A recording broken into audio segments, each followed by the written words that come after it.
আসসালামু আলাইকুম রহমতুল্লাহ। ITLabBDর পক্ষ থেকে আমি সুমন আহমেদ আপনাদের সবাইকে জানাচ্ছি আন্তরিক শুভেচ্ছা ও অভিনন্দন।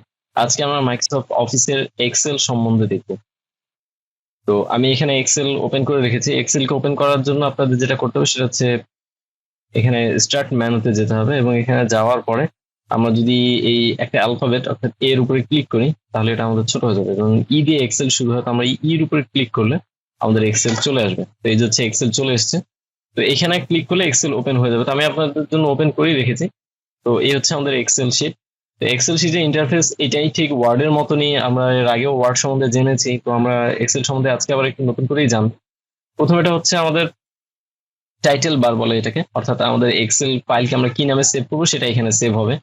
এরপরে যেটা আসবে সেটা হচ্ছে আমাদের মেনু বার। এটা হচ্ছে মেনু বার, এটা হচ্ছে শর্ট টুল বার, এটা হচ্ছে অফিস আইকন, আর এটা পুরোটা হচ্ছে সম্পূর্ণ হচ্ছে টুলস বার। তো এই হচ্ছে যে আমাদের আর এটা সম্বন্ধে তো আমরা জানতামই, এটা হচ্ছে রিবন, টুলস বার রিবন। এটা হচ্ছে আমাদের নতুন অপশন, সেটা হচ্ছে যে সেল অ্যাড্রেস। অর্থাৎ আমি যখন কোনো সেলে ক্লিক করবো তখন সেই সেলটার অ্যাড্রেস কি, অর্থাৎ সেই সেলের নাম্বার, কত নাম্বার সেল এটা, তো এটা জানার জন্য আমাদের এটা দরকার হয়। অর্থাৎ আমি যদি এখানে ক্লিক করি তাহলে আমাদের এই সেলের নাম হচ্ছে H15, যদি আমরা এখানে ক্লিক করি তাহলে এই সেলের নাম হচ্ছে C6, যদি আমরা এখানে ক্লিক করি তাহলে এই সেলের নাম হচ্ছে A1।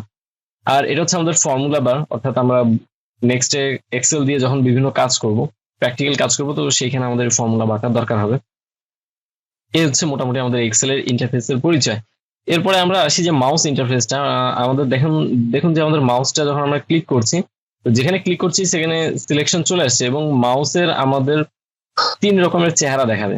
এক হচ্ছে যেটা আপনারা এখন দেখতে পাচ্ছেন, মোটা প্লাস চিহ্ন। তো যদি আমি মাউসটাকে একটু উপরে নিয়ে যাই, অর্থাৎ আমাদের এই বর্ডারে নিয়ে যাই, তাহলে দেখতে পাচ্ছি যে এখানে 4টা তীর চিহ্ন সম্বলিত একটা কিছু, একটা প্লাস চিহ্ন দেখাচ্ছে। এবং আরেকটা রূপ হচ্ছে যে আমি যদি ঠিক এইখানে দেখুন, এখানে একটা ফোঁটা দেখা যাচ্ছে। তো এই ফোঁটাটার উপরে যখন নিয়ে আসবো তখন এখানে প্লাস চিহ্ন আরেক রকমের দেখাচ্ছে। তো এই হচ্ছে আমাদের মাউসের যে কার্সর, এই কার্সরের 3 রকম পরিচিতি। এখানে 3টার কাজ কি? 3টার কাজ হচ্ছে যে এখন যে প্লাস চিহ্ন মোটা হয়ে আছে, এটার কাজ হচ্ছে শুধু সিলেকশন, অর্থাৎ সেলকেও সিলেক্ট করে। দেখতে পাচ্ছেন আমি সেল সিলেক্ট করেছি। আর যখন আমার এইখানে অর্থাৎ এই কার্সরটা এরকম 4টা তীর চিহ্ন সম্বলিত প্লাস হচ্ছে, যোগ চিহ্ন আসছে, তো এটার অর্থ হচ্ছে যে মুভ করা, অর্থাৎ সরিয়ে দেয়। দেখুন আমি যদি এখানে লিখি ABCD, দুঃখিত,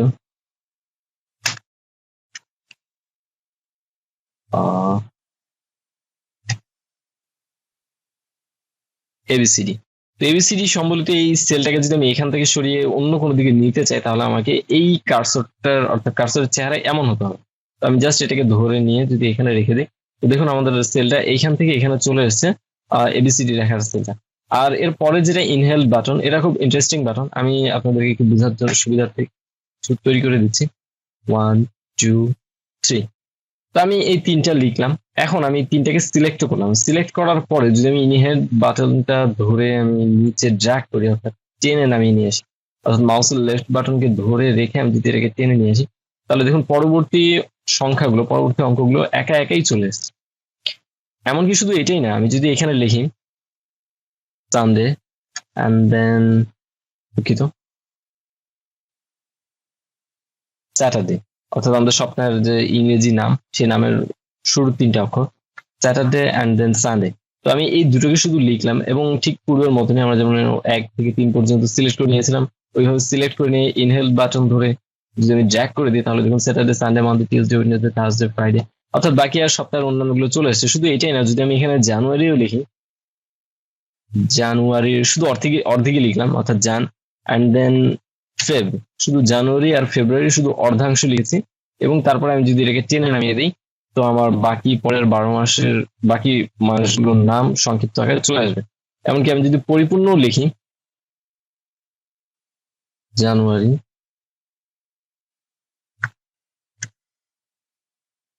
ফেব্রুয়ারি, তো আমি যদি এখানে এই দুটোকে সিলেক্ট করে এভাবে টেনে নামিয়ে নিই, তাহলে দেখুন যে আমাদের পরবর্তী মাসের নামগুলো একাই চলে আসছে। এবং আমি যদি এটাকে অন্য কোনো ভাবেও লিখি, অর্থাৎ 2 4 6 যদি এইভাবে লিখি, তবুও এটাকে ঠিক এইভাবেই ও কাজ করে নেবে। দেখুন ও ঠিক জোড়া অবস্থাতে নামিয়ে আসছে। অর্থাৎ এমনকি আমি যদি এটাকে বেজোড় হিসেবেও নিয়ে আসি 1 3 5, তো দেখুন যে ও এটাকেও তো এই হচ্ছে আমাদের মূলত এই যে ছোট যে প্লাস চিহ্ন অর্থাৎ ছোট যে ফোঁটাটা, এটার কাজ হচ্ছে এইটাই, যে ইনহেল্ড করা। তো এটা হচ্ছে ওর কাজ। এই গেল। এর পরের যে বিষয়টা সেটা হচ্ছে আমাদের কলাম বার এন্ড রো বার। এইটা হচ্ছে আমাদের কলাম বার, অর্থাৎ কি বলবো, যে আমি যখন এই কলাম বারে ক্লিক করবো তখন হচ্ছে নিচ পর্যন্ত সমস্ত কলামকেও সিলেক্ট করে নিয়েছে। আর এটা হচ্ছে রো বার, আমি যদি এদিকে সিলেক্ট করি তাহলে এটা সমস্ত রো কে সিলেক্ট করে নিয়ে। তো এটা হচ্ছে মূলত কলাম আর রো। আর আমি চাইলে এখান থেকে ধরে ধরে আমার কলামকে আমি, অর্থাৎ কলামের উইথ, চওড়া যেটাকে বলে, তো কলামের উইথ বাড়াতে পারি এবং এখান থেকে আমি আমার রো হাইট বাড়াতে পারি। কিভাবে দেখুন, আমি যখন এইখানে নিয়ে যাচ্ছি তো এই চিহ্নটার সাথে আপনারা পরিচিত, এটা হচ্ছে সিলেকশন।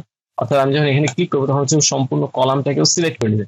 আর এই যে মাঝখানে একটা, যখন আমি নিয়ে আসছি কার্সরটাকে, দেখুন এখন যদি আমি মাঝখানে কার্সর আনার পরে দেখুন যে এখানে দুটো লেফট অ্যান্ড রাইটে দুটো অ্যারো সাইন দেখাচ্ছে।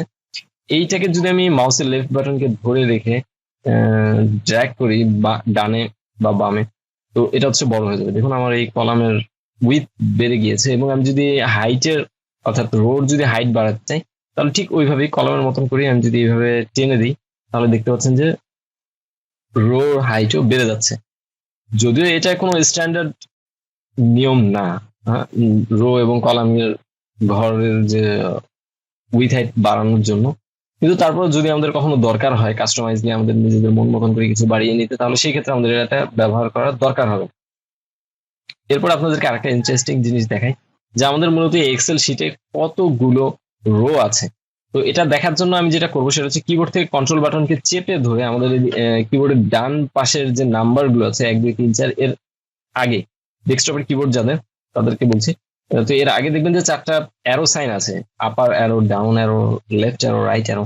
তা আমি কিবোর্ডের বাটনকে চেপে ধরে রেখে রাইট অ্যারো এটাকে যদি প্রেস করি তাহলে আমাকে একেবারে সবচেয়ে শেষ কলামে নিয়ে যাবে। এটা হচ্ছে এক্সেল শিটের সর্বশেষ কলাম।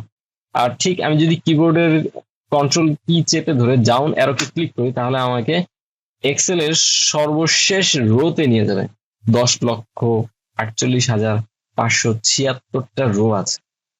আবার আমি যদি প্রথমে যেতে চাই, তো জাস্ট কিবোর্ডের কন্ট্রোল কে চেপে রেখে আপার অ্যারোতে যদি ক্লিক করি তাহলে একেবারে প্রথমের কলামে নিয়ে যাবে। আর যদি কিবোর্ডের কন্ট্রোল কে চেপে রেখে লেফট অ্যারোতে ক্লিক করি তাহলে প্রথমের রোতে নিয়ে যাবে। এই হচ্ছে মোটামুটি আমাদের এক্সেল শিটের ইন্টারফেস। এখন এক্সেল শিট দিয়ে আমরা কি কি করতে পারি সেটা একটু দেখে আসি। তো এক্সেল শিট দিয়ে মূলত এই কাজগুলো করা যায়। রেজাল্ট শিট আমরা বের করতে পারবো, আপনাদেরকে দেখাবো, আমরা এগুলো করে দেখাবো। Result sheet, salary sheet, government salary sheet, electric bill, per day expense sheet অর্থাৎ আমাদের দৈনন্দিন হিসাব খরচ, এরপর হচ্ছে ব্যাংকিং হিসাব, ছাত্রদের ম্যাথের হিসাব, আমাদের যারা ছাত্র যারা ম্যাথে থাকি, তো ম্যাথে আমাদের দৈনন্দিন খাবারের হিসাবটা যেটা করতে হয় তো সেটা আমরা এখান থেকেই করতে পারি। এই হচ্ছে মোটামুটি আমাদের এক্সেল শিটের কাজ, এবং এক্সেল শিট দিয়ে আমরা এইসব করতে পারি। এক্সেল শিটের চেহারা এটা। ইনশাল্লাহ পরবর্তী ক্লাসে আমি আপনাদেরকে এক্সেল শিট সম্বন্ধে আরো কিছু জানাবো। ততক্ষণ পর্যন্ত আসসালামু আলাইকুম রহমতুল্লাহ।